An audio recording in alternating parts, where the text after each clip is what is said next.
boa noite. Boa noite. A polícia de São Paulo indicia as 2 sócias e uma funcionária da creche suspeita de maus tratos a bebês. Um irmão fala sobre a recuperação do ex-BBB Rodrigo Mussi no hospital depois do acidente de carro. Cresce o número de vítimas do golpe de falsos médicos que pedem dinheiro a famílias de pacientes internados. O presidente Jair Bolsonaro veta verbas aprovadas pelo Congresso para a recuperação do setor cultural. Ministros do Supremo Tribunal Federal julgam medidas do governo que motivaram protestos de ambientalistas. O Ministério de Minas e Energia indica novos nomes para as presidências da Petrobras e do Conselho de Administração da empresa. Os Estados Unidos anunciam novas sanções contra instituições financeiras e filhas do presidente Vladimir Putin. Autoridades ucranianas afirmam que Moscou vai intensificar os ataques no leste do país. E orientam os moradores a fugirem enquanto é possível. União Brasil, MDB, PSDB e Cidadania dizem que anunciarão candidatura única à presidência no mês que vem.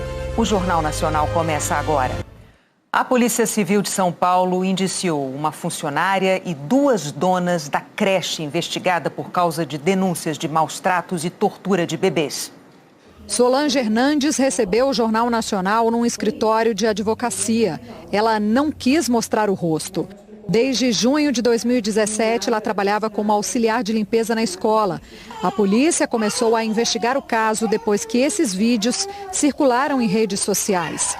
As imagens mostram bebês imobilizados por panos, presos em cadeirinhas, dentro do banheiro da escola. Solange disse que a ordem de amarrar os bebês com lençóis vinha da diretora Roberta Serme e que nunca participou disso. Em nenhum momento eu coloquei a criança no banheiro. Sempre era a Roberta que saía da sala dela e ia ver o que estava acontecendo. Muitas das vezes a Roberta mesmo pegava a criança e levava para o banheiro. A Roberta dizia, não só para mim, como para todas as professoras, que esse era um processo que ela aprendeu na faculdade, de embalar os bebês, entendeu? Os bebês ficavam chorando, depois eles dormiam. Solange afirmou que um dia chegou a retirar uma criança do banheiro que tinha sido deixada sozinha, chorando. A Roberta mesmo levou a criança para o banheiro e a professora não tinha chego ainda. Aí ela pediu para mim ficar, 15 minutinhos, 20 minutinhos no berçário até a professora chegar, para os outros bebês não ficarem sozinhos. E tinha uma criança, um bebê chorando no banheiro. Eu fui lá e tirei a criança de lá, do banheiro. Quando ela viu a criança no berçário, ela gritou comigo. Ela fez assim, mas eu não te dei ordem de você tirar ela de lá. A auxiliar de limpeza é uma das 3 mulheres indiciadas por maus tratos, tortura, associação criminosa, perigo de vida e constrangimento contra crianças. As outras são as donas da escola, Roberta e Fernanda Serme. O Jornal Nacional apurou que, em depoimento à polícia, professoras e ex-professoras disseram que a auxiliar de limpeza participava ativamente da ação com as crianças.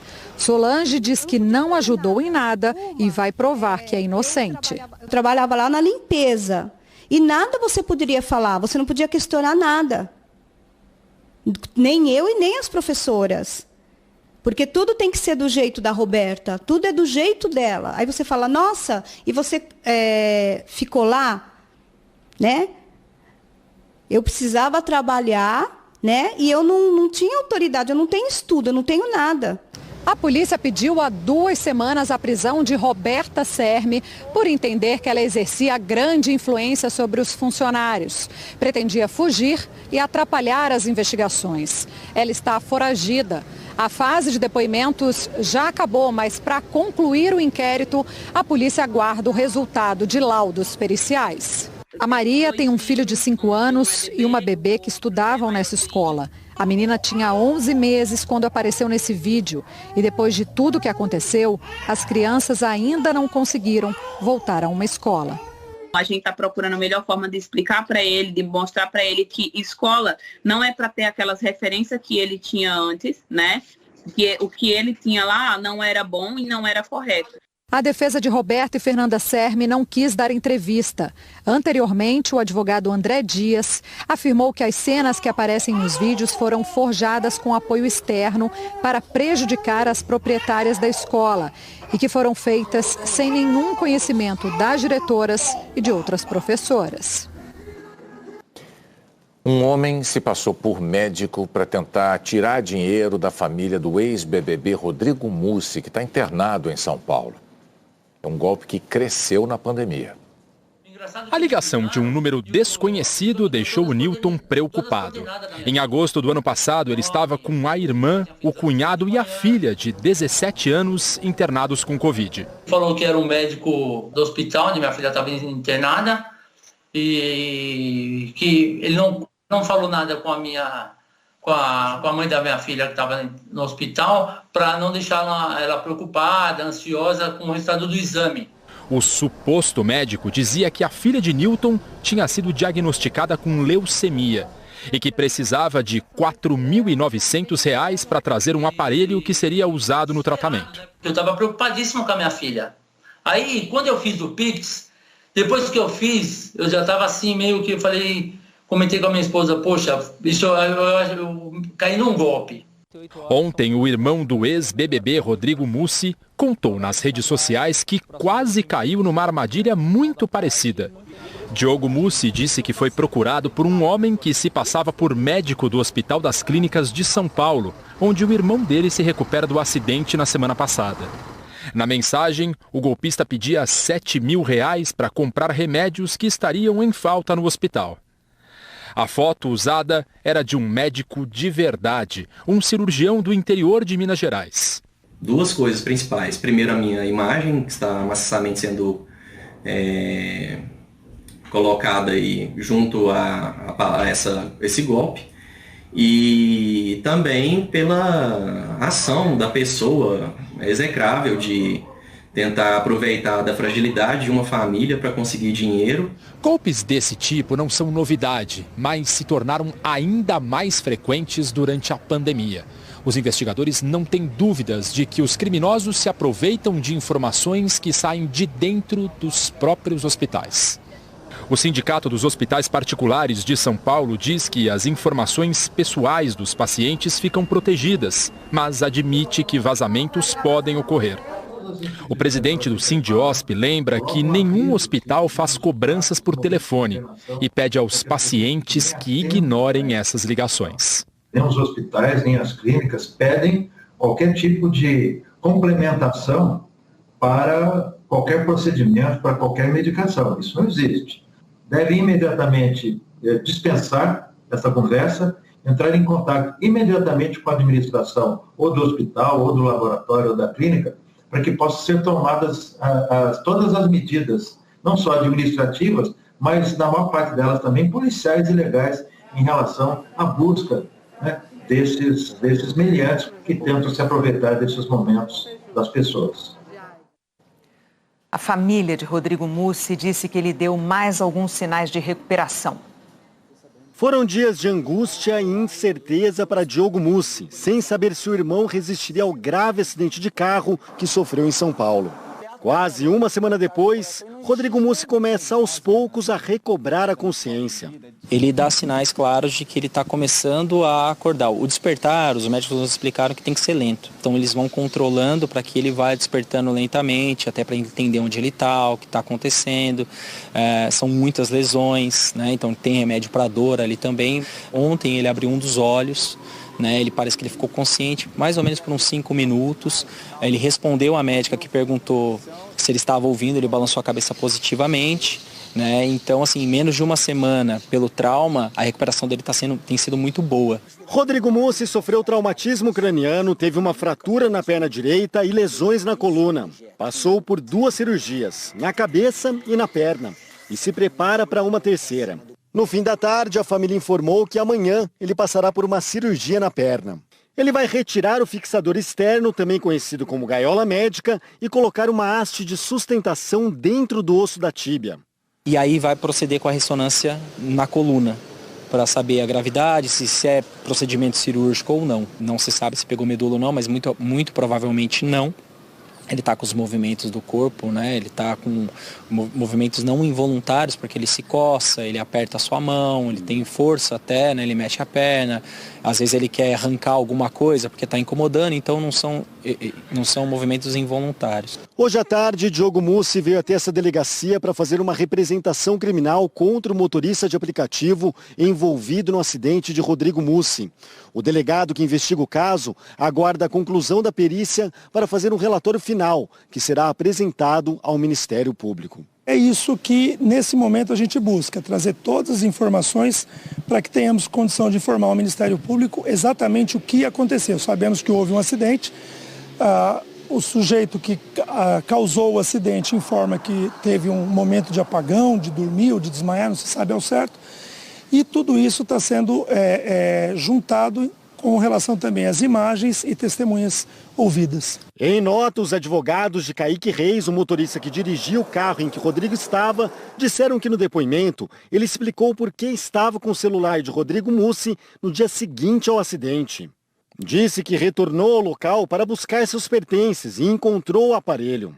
Que um conhecido de Rodrigo ligou, Kaique contou o que tinha acontecido e combinou a devolução do telefone. O ex-BBB vem recebendo milhares de mensagens de apoio. O irmão tem certeza de que cada uma delas faz a diferença na recuperação de Rodrigo Mussi. Muita gente que ama, que sem nem conhecer, dá carinho, dá força. A gente recebe muita mensagem, continua firme, não desiste, seu irmão vai viver. Agora à noite, depois de visitar o irmão, Diogo gravou um vídeo para o Jornal Nacional. Eu falei para ele, falei assim, Rodrigo, o Luquinha, meu filho, o seu sobrinho, já vai nascer. E eu falei para ele, você vai me ajudar a ser uma família, vai me ajudar a trocar fralda, vamos no Morumbi com ele. E ele apertou muito a minha mão, ele se mexeu muito, mexeu o tronco, mexeu perna. Foi muito emocionante para mim e ele está ainda em estado grave, delicado, porém ele está muito melhor. A gente vai sair dessa. O consórcio de veículos de imprensa atualizou os números da pandemia. Malu Maza, boa noite. Boa noite, Renata, Bonner, e uma boa noite a todos vocês. Nas últimas 24 horas, o país teve 196 mortes por Covid. O total de vítimas é de 660.782. De ontem para hoje, foram mais de 28 mil novos casos conhecidos. O total ultrapassa os 30 milhões e 60 mil. A média de casos está em queda de 36%. São quase 22 mil novos casos por dia. A média de mortes também teve redução de 36%. 173 óbitos por dia. É o quinto dia em que a média de mortes fica abaixo de 200. Agora, a vacinação. Entre os brasileiros com 5 anos ou mais, 80,75% receberam as 2 doses ou a dose única. E a dose de reforço foi aplicada em 49,39% da população com 18 anos ou mais. No mapa, os estados em verde escuro são os mais adiantados na vacinação completa da população que pode ser imunizada. Outras informações em g1.com.br/coronavírus. Renata, Bonner. Obrigado, Malu.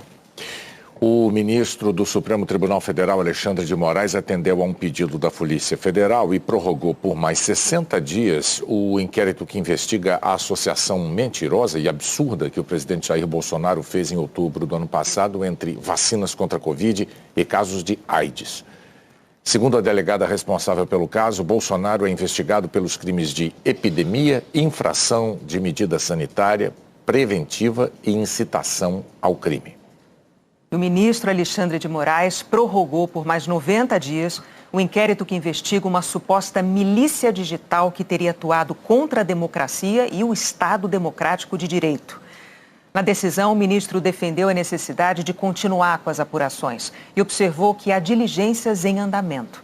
Segundo a Polícia Federal, o grupo atuaria até mesmo dentro do Palácio do Planalto, usando a estrutura do chamado Gabinete do Ódio, supostamente formado por aliados do presidente Jair Bolsonaro.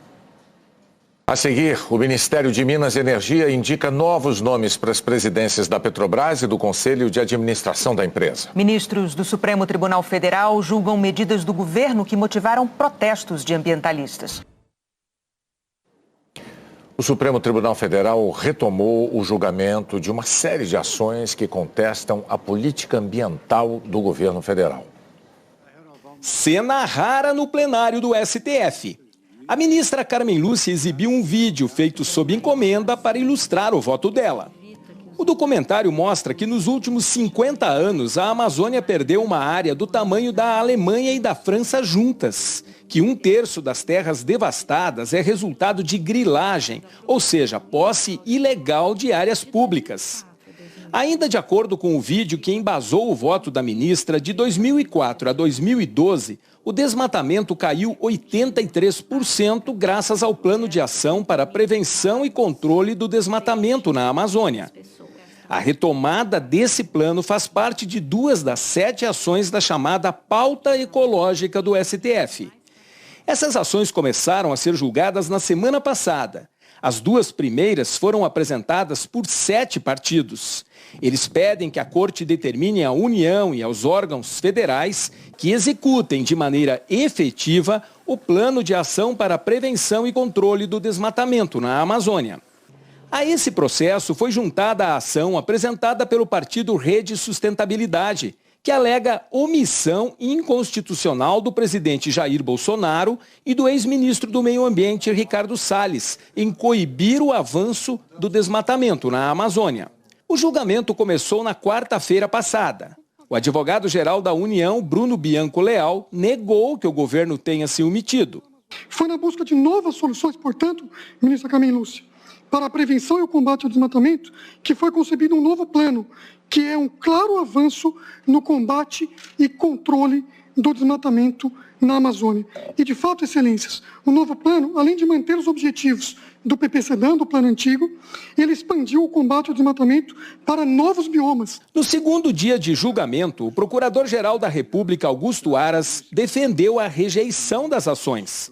Afirmou que o Supremo não deve interferir na tomada de políticas públicas e que não é possível analisar os questionamentos feitos pelos partidos usando esse tipo de ação. Ressalto que o não acolhimento do pedido não impede que o Poder Judiciário brasileiro examine situações concretas de violação ao meio ambiente, por meios processuais adequados, com amplo conjunto probatório, observando-se o devido processo legal, a fim de que se determine a adoção de providências cabíveis. Hoje, a relatora, ministra Carmen Lúcia, concluiu o voto e considerou que os pedidos das ações procedem. Ela afirmou que a política ambiental viola sistematicamente uma série de princípios constitucionais e determinou que o governo elabore em 60 dias um plano para retomar o combate ao desmatamento e um segundo plano de fortalecimento institucional do IBAMA, ICMBio e FUNAI, além de apresentação de relatórios sobre a situação ao Observatório do Meio Ambiente e Mudanças Climáticas do Poder Judiciário. As operações foram mantidas, do que se comprova nos autos em números, mas sem eficiência, sem estratégia, sem cumprimento do regulamento do IBAMA, portanto, sem resultados de eficiência na fiscalização, para evitar a permanência de estado de omissão fiscalizatória e afrouxamento administrativo que estimula e reforça a prática de ilegalidades e crimes. Pelos relatórios de órgãos ambientais que demonstram e comprovam o aumento de queimadas de desmatamento na região da Amazônia Legal em 2019, 2020, 2021, acrescida de importantes demonstrações de ineficiência da política ambiental em curso, no cenário de crescente e comprovado desmatamento na região da Amazônia, caracterizam retrocesso ambiental, inconstitucional, inadmissível na implementação de políticas públicas.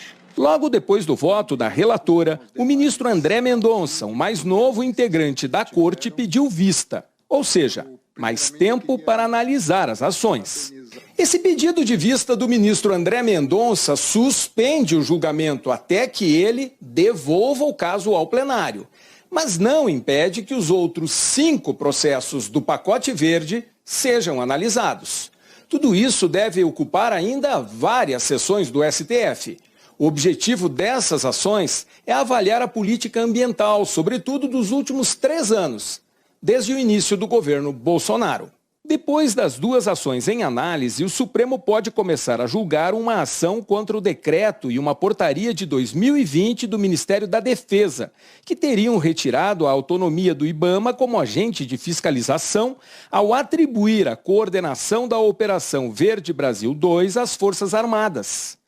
Outra ação questiona mais um decreto de 2020 que regulamentou a lei que institui o Fundo Nacional do Meio Ambiente, excluindo a participação da sociedade civil do seu Conselho Deliberativo. Tem também um pedido para a reativação do Fundo Amazônia, criado em 2008, para financiar projetos de redução do desmatamento e fiscalização. Esse fundo está parado desde abril de 2019. Outra ação contesta a medida provisória que libera o licenciamento ambiental para empresas enquadradas em atividade de grau de risco médio. A Procuradoria-Geral da República questiona a resolução do CONAMA sobre os padrões de qualidade do ar. O argumento é o de que ela não regulamenta de forma eficaz e adequada os padrões de qualidade do ar. Em outra frente, o STF ainda discute a reestruturação em 2019 do CONAMA, principal órgão consultivo do Ministério do Meio Ambiente. O presidente Jair Bolsonaro reduziu de 96 para 23 o número de conselheiros titulares. Num decreto publicado na semana passada, o presidente aumentou para 36 o número de conselheiros. A participação da sociedade civil também está menor. Antes da reformulação, eram 21 conselheiros no CONAMA. Agora, são 8 cadeiras para representantes da sociedade civil. E depois de impasses e desistências, o Ministério de Minas e Energia indicou hoje José Mauro Ferreira Coelho para a presidência da Petrobras e Márcio Andrade Weber para a presidência do Conselho de Administração da empresa. Foi mais um dia de expectativa e reuniões. No fim da manhã, o ministro de Minas e Energia garantiu que o governo faria as novas indicações para a Petrobras a tempo da Assembleia Geral da semana que vem. Desde abril, a Assembleia Geral Ordinária. Já vai ter nomes, acha que nessa semana ainda? Temos que ter, né? Em março, o Ministério de Minas e Energia indicou o economista Adriano Pires para o comando da Petrobras e Rodolfo Landim para presidente do Conselho de Administração da empresa.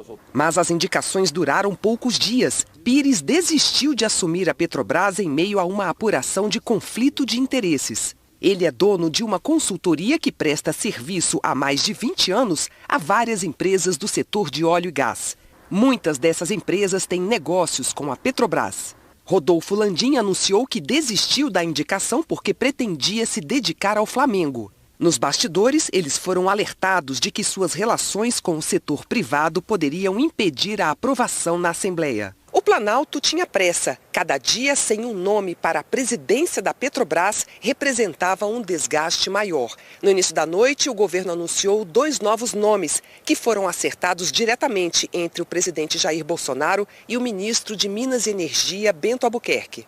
Agora à noite, o Ministério de Minas e Energia divulgou uma nota. Márcio Andrade Weber foi indicado para a presidência do Conselho de Administração. E José Mauro Ferreira Coelho para a presidência da Petrobras, no lugar de Joaquim Silva e Luna. Coelho foi diretor da empresa de pesquisa energética e de abril de 2020 até outubro do ano passado foi secretário de Petróleo, Gás Natural e Biocombustíveis do Ministério de Minas e Energia. Tem doutorado em planejamento energético pela Universidade Federal do Rio de Janeiro e trabalhou como analista da empresa de pesquisa energética. Foi oficial do Exército na década de 1980. Márcio Andrade Weber já é integrante do Conselho de Administração da Petrobras. É engenheiro civil, formado pela Universidade Federal do Rio Grande do Sul, com especialização em engenharia de petróleo. A Polícia Federal cumpriu mandados de busca e apreensão em São Paulo, no Paraná e no Distrito Federal. A investigação é sobre desvios de mais de 100 milhões de reais da empresa de consórcios do Banco do Brasil. Os suspeitos podem responder por lavagem de dinheiro e gestão fraudulenta. Entre eles está Paulo Ivan Rabelo, ex-diretor-presidente do BB Consórcios. O Banco do Brasil afirmou que identificou as irregularidades em 2020, demitiu os investigados e recuperou praticamente todos os valores. Nós não conseguimos contato com a defesa de Paulo Ivan Rabelo. A Justiça do Rio de Janeiro trancou a investigação contra advogados de grandes escritórios por suposto tráfico de influência no Sistema S no Rio. A Operação Esquema S foi autorizada pelo juiz Marcelo Bretas, da 7ª Vara Federal Criminal, em setembro de 2020. E tinha como base a delação premiada de Orlando Diniz, que foi presidente do Sesc Rio, do Senac Rio e da FEComércio. Orlando Diniz contou na época, segundo a Lava Jato, que contratou escritórios de advogados que o ajudassem a permanecer no cargo e a não ser investigado. O Ministério Público Federal afirmou que os escritórios recebiam valores milionários por meio de contratos simulados e notas fiscais falsas. O suposto desvio nas entidades seria de 151 milhões de reais. A Ordem dos Advogados do Brasil afirmou na época que houve uma clara iniciativa de criminalização da advocacia brasileira e que a operação desrespeitou as prerrogativas dos advogados. Entre os denunciados estavam Cristiano Zanin e Roberto Teixeira, representantes do ex-presidente Lula. Ana Tereza Basílio, na época advogada do ex-governador do Rio, Wilson Witzel. E Eduardo Martins, filho do presidente do STJ, ministro Humberto Martins. Em agosto do ano passado, a pedido da OAB, a segunda turma do Supremo Tribunal Federal decidiu que as investigações deveriam ficar com a Justiça Estadual do Rio. O relator, ministro Gilmar Mendes, alegou que os supostos desvios envolviam entidades de direito privado, com recursos próprios, o que, segundo a decisão, não seria de competência da Justiça Federal. O STF também anulou a ação penal, aberta a partir das apurações, e as medidas da investigação, como as buscas e apreensões. Agora, o juiz Marcelo Rubioli, da 1ª Vara Criminal do Tribunal de Justiça do Rio, que ficou com o caso, decidiu trancar, paralisar a investigação. O juiz também arquivou a denúncia, afirmou que não é mais possível punir os investigados nessa ação e ainda anulou a delação premiada do ex-presidente da FEComércio do Rio, Orlando Diniz. Na decisão, o juiz afirmou que a delação foi homologada por autoridade apontada como incompetente, sem que os dados fornecidos possam ser utilizados.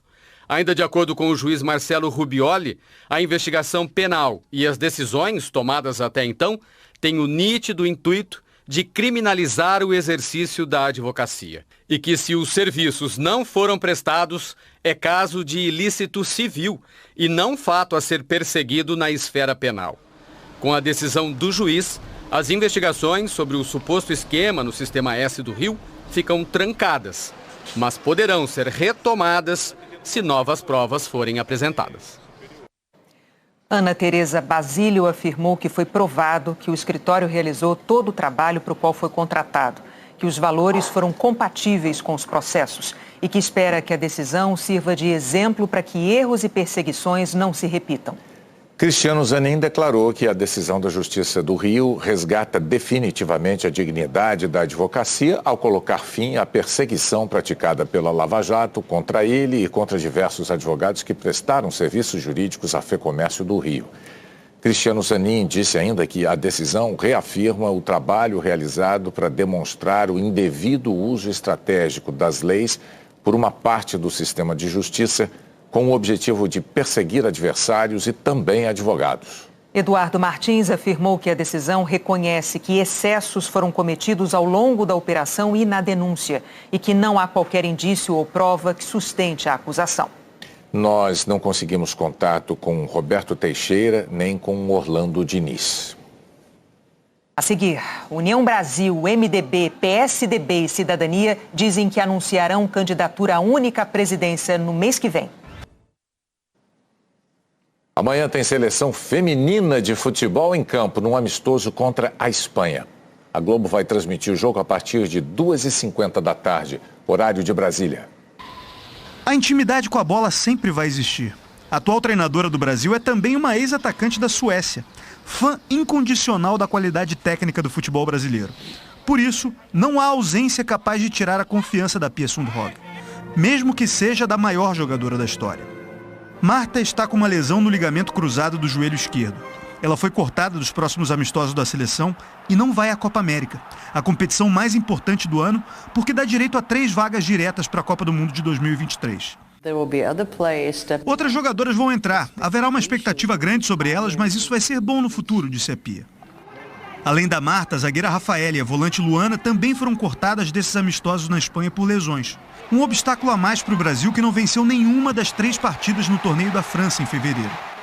Mas o meu trabalho é preparar o time para a Copa América. Lá os resultados serão importantes, disse a treinadora. O adversário de amanhã é bem superior a qualquer rival sul-americano. A Espanha está em 7º lugar do ranking da FIFA, 2 posições acima do Brasil. E tem 2 das 3 melhores jogadoras do mundo, Jenny Hermoso e Alexia Putellas. Eu acredito que ela vem numa crescente, mas acredito também que o Barcelona contribuiu para que hoje ela esteja nesse momento. O Barcelona de Alexia Putellas é o grande time do mundo atualmente. Há uma semana, no Camp Nou contra o Real Madrid, elas bateram o recorde de público na história do futebol feminino, 91.500 torcedores. Por isso, as espanholas acreditam em casa cheia em Alicante. É um Espanha e Brasil, isso já diz muito. Espero que a torcida se anime e venha, disse a melhor do mundo. Jogão. A Eliana Marques tem aviso de chuva forte para o sul do Brasil. Boa noite, Eliana. Oi, Renata, boa noite para você, para o Bonner e para você que nos acompanha também. A previsão já para o fim da noite de hoje e até amanhã é de tempestades com grandes volumes de chuva, ventos, raios, granizo, do oeste da região sul até o sul de Mato Grosso do Sul.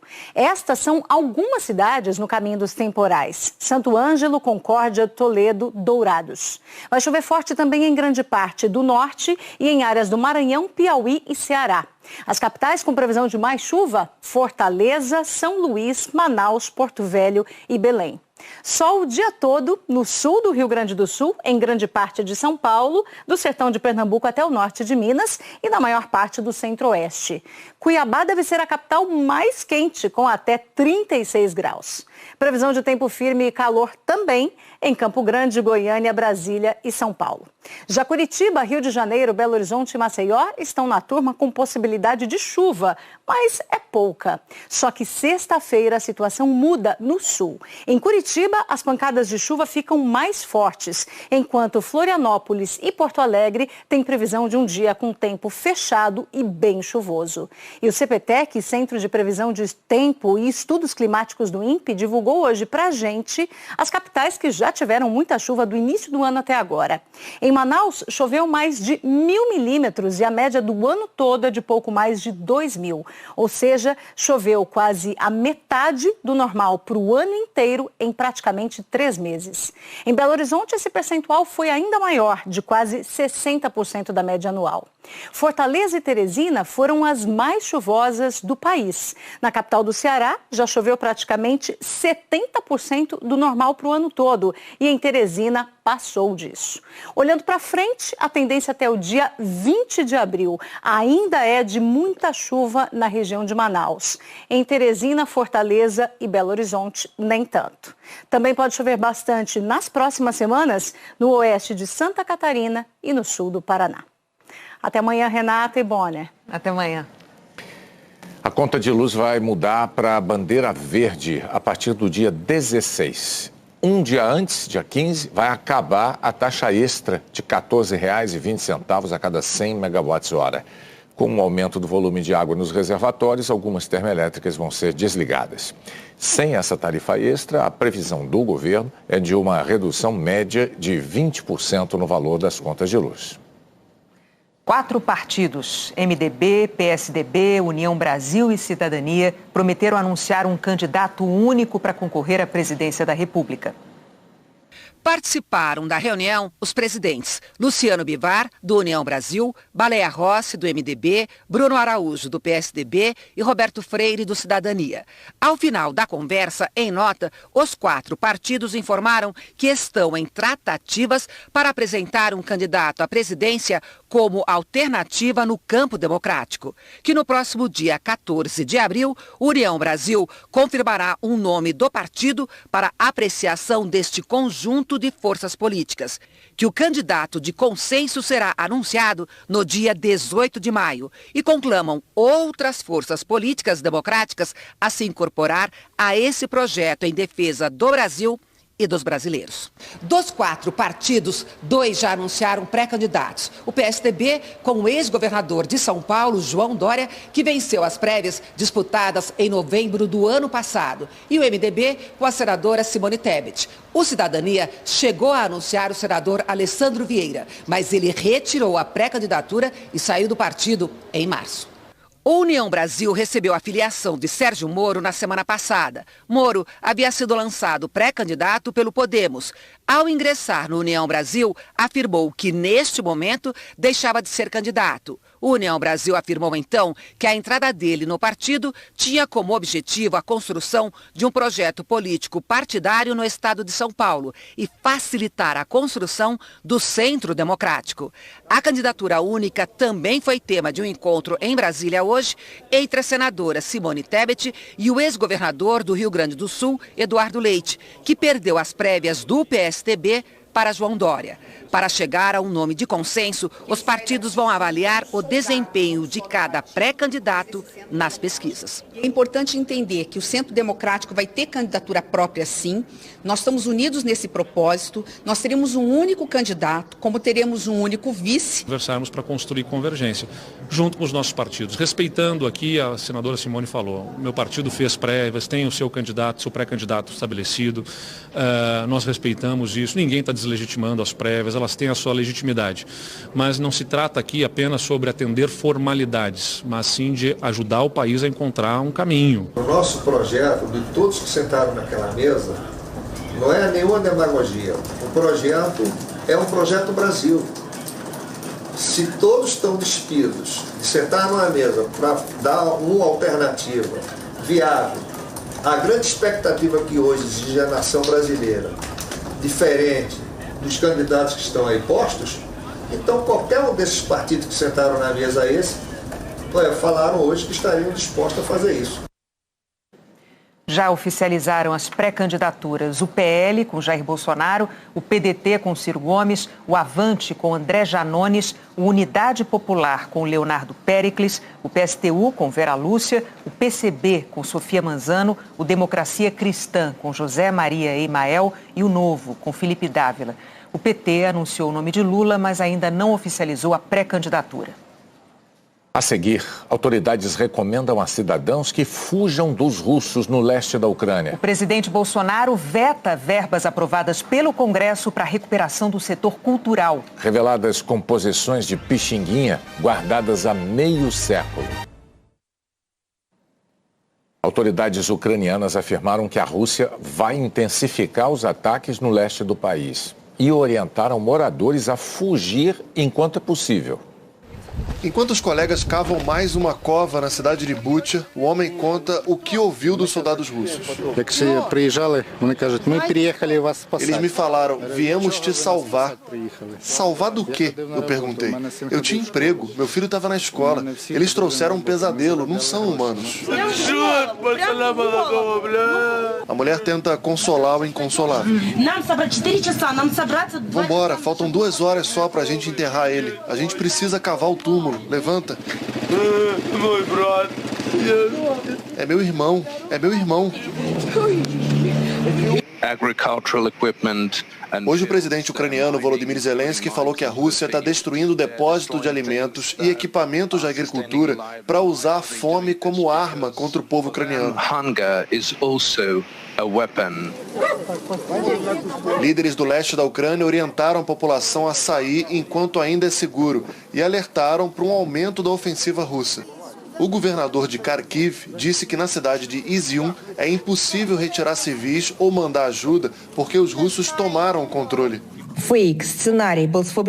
O Kremlin voltou a definir os relatos de massacre de civis como encenações e afirmou que as acusações contra o governo russo deixam mais lentas as negociações de paz, além de serem um pretexto para justificar mais sanções. O primeiro-ministro aqui do Reino Unido, Boris Johnson, disse que as imagens da cidade ucraniana de Bucha não parecem menos que um genocídio. A indignação de boa parte do mundo é imensa. Nessa quarta-feira, o Papa Francisco demonstrou preocupação com o que chamou de crueldade crescente, até contra mulheres e crianças. A lógica dominante, infelizmente, é a dos estados mais poderosos afirmarem seus próprios interesses, ampliando áreas de influência econômica, ou ideológica, ou militar, disse Francisco. O Papa falou também que o mundo está testemunhando a impotência das Nações Unidas. Depois, Francisco mostrou uma bandeira da Ucrânia vinda da cidade de Bucha. Deu um beijo, recebeu no altar crianças ucranianas refugiadas,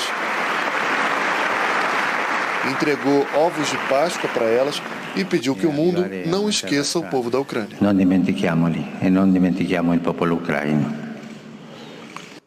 Os Estados Unidos anunciaram novas sanções contra a Rússia. A nova rodada de sanções americanas atinge a maior instituição financeira da Rússia. O Sberbank, que detém 1/3 dos ativos bancários do país, já tinha sofrido restrições, mas agora passa efetivamente a ser bloqueado do sistema financeiro americano. O maior banco privado da Rússia, o Alfa Bank, também foi bloqueado. Os Estados Unidos ainda proibiram a Rússia de fazer pagamentos usando dólares que estavam no sistema financeiro americano e cidadãos americanos, onde quer que estejam, de ter novos investimentos na Rússia. Ao implementar as novas sanções, as autoridades americanas afirmaram que o isolamento econômico e também tecnológico imposto à Rússia agora está levando os cidadãos do país a condições semelhantes aos padrões de vida na União Soviética nos anos 1980. A Casa Branca estima que a economia russa vai encolher de 10% a 15% em 2022. O Reino Unido também aplicou sanções contra o Sberbank e contra 8 oligarcas. Ainda anunciou que até o final do ano vai suspender a compra de óleo e carvão russos. O anúncio de hoje deveria ter sido em conjunto com a União Europeia, mas o bloco não conseguiu aprovar as sanções e adiou o posicionamento para amanhã. Entre as possíveis medidas da União Europeia estão o corte da importação de carvão e a proibição de navios russos nos portos europeus. A movimentação dos Estados Unidos e dos países aliados acontece na esteira da comoção mundial causada pelas fotos de civis mortos. O presidente Joe Biden disse que o que está acontecendo na Ucrânia são crimes de guerra e os agressores precisam ser responsabilizados. Juntamente com nossos aliados e parceiros, vamos continuar aumentando o custo econômico e o isolamento da Rússia. As sanções de hoje também miram pessoas físicas. Políticos aliados do governo, ministros, família e amigos das principais autoridades russas, incluindo as 2 filhas do presidente Vladimir Putin e a esposa e a filha do ministro das Relações Exteriores, Sergei Lavrov. Essas pessoas estão proibidas de fazer negócios no sistema financeiro dos Estados Unidos e também vão ter qualquer bem em território americano congelado. Em uma tentativa de contra-ataque diplomático, a Rússia convocou uma espécie de reunião informal do Conselho de Segurança da ONU, onde voltou a fazer acusações, já descartadas pelo Conselho, de que os Estados Unidos estariam desenvolvendo armas biológicas na Ucrânia. Estados Unidos e Reino Unido, o presidente do Conselho, não participaram. Entre os presentes, França e Noruega acusaram a Rússia de tentar espalhar informações falsas. China pediu que as acusações russas sejam investigadas. O Brasil disse que acredita que alegações de tamanha gravidade precisam ser totalmente fundamentadas por evidências sólidas, que devem ser apresentadas e confirmadas por uma autoridade independente e imparcial. O primeiro-ministro da Hungria conversou com Vladimir Putin e pediu que ele declare cessar-fogo imediatamente. Viktor Orbán disse ainda que convidou Putin, o presidente francês Emmanuel Macron, o chanceler alemão Olaf Scholz e o presidente ucraniano Volodymyr Zelensky para um encontro em Budapeste. O presidente Jair Bolsonaro vetou na íntegra o projeto de lei que previa o repasse de quase 4 bilhões de reais para recuperar o setor cultural do impacto da pandemia. O projeto foi chamado de Lei Paulo Gustavo, em homenagem ao artista, que morreu de Covid no ano passado. O presidente Jair Bolsonaro acolheu a sugestão de 3 ministérios: Economia, Turismo, da Mulher, Família e dos Direitos Humanos, e vetou o texto inteiro. argumentou que o projeto contraria o interesse público, uma vez que criaria despesa corrente primária que estaria sujeita ao limite constitucional, o teto de gastos que limita o crescimento da maior parte das despesas públicas à inflação, e que a lei não apresenta nenhum tipo de compensação para o gasto, ou seja, uma redução de despesa, o que dificultaria o cumprimento do referido limite. O projeto de lei recebeu o nome de Paulo Gustavo, homenagem ao ator e humorista que morreu no ano passado por causa da Covid. O texto aprovado pelo Congresso no mês passado autorizava o uso de dotações orçamentárias da União, superávit financeiro de receitas vinculadas ao Fundo Nacional de Cultura e outras fontes não especificadas. Quase 3 bilhões e 900 milhões de reais, 2,7 bilhões para investimento no setor audiovisual, 1 bilhão para outros projetos culturais. Os agentes públicos que recebessem os recursos deveriam se comprometer com o fortalecimento dos sistemas de cultura existentes ou implantá-los nas localidades em que eles não existam, devendo assegurar mecanismos de estímulo à participação e ao protagonismo de mulheres, negros, indígenas, povos tradicionais, pessoas LGBTQIA+, pessoas com deficiência, entre outros grupos. Segundo a Fundação Getúlio Vargas, a cultura gera quase 5 milhões de empregos no país. Mas o setor enfrenta dificuldades desde o início da pandemia. Quem trabalha com cultura considera que a proposta vetada pelo presidente Jair Bolsonaro é fundamental para que o segmento artístico volte à cena. É um setor que contribui com o PIB com mais de 3%. Então, é fundamental que o governo, o Estado, de uma forma geral, apoie agora o segmento artístico para voltar. O veto ainda tem que ser analisado pelo Congresso. Governistas contrários à liberação de dinheiro para a cultura apoiam o veto. A lei é muito clara. Quando você cria uma despesa, você tem de dizer de onde ela virá. Daqui para frente, nós vamos conversar com o relator na busca de que o veto seja mantido, mas que o Congresso possa votar um outro projeto, uma outra proposta clara e que o governo tenha como cumprir dentro do orçamento que foi votado no ano passado. Mas já há um movimento pela derrubada do veto. Importante ressaltar, investimentos descentralizados a todos os 27 estados da federação em mais de 5 mil municípios brasileiros, importantes para revigorar a cultura nacional, esse setor que foi tão atingido pela pandemia, desde que foi vetada a Lei Paulo Gustavo, nós estamos articulando com os líderes a fim de que ela seja pautada na primeira sessão do Congresso Nacional e nós possamos derrubar o veto. Os brasileiros ganharam a oportunidade de apreciar trabalhos inéditos de um dos nossos maiores artistas de todos os tempos. Composições do maestro Pixinguinha, guardadas há mais de 50 anos, estão sendo apresentadas pela primeira vez ao público.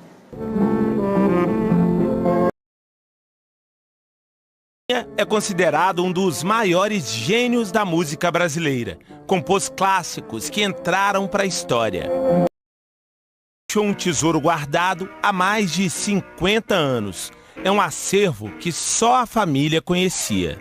O meu pai me apresentou esse acervo que ocupava estante da casa dele, né? Ali são os arranjos sinfônicos, ali são os arranjos para rádio, ali é...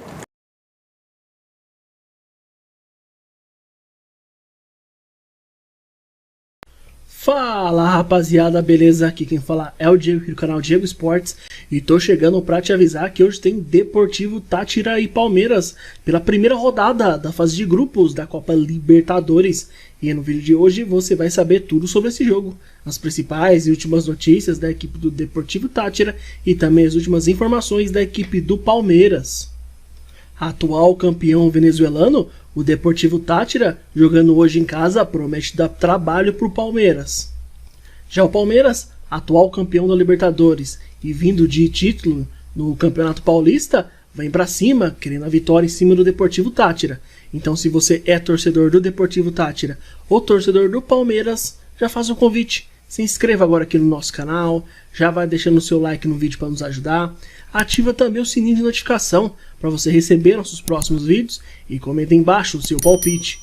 Porque atual bicampeão da Libertadores, o Palmeiras inicia nesta quarta-feira, às 9 horas da noite, no horário de Brasília, contra o Deportivo Táchira, em San Cristóbal, na Venezuela, a caminhada na luta pelo seu 4º título da competição.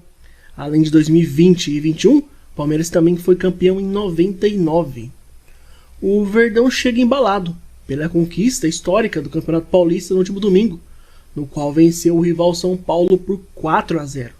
A fase não poderia ser melhor para defender os títulos da Libertadores.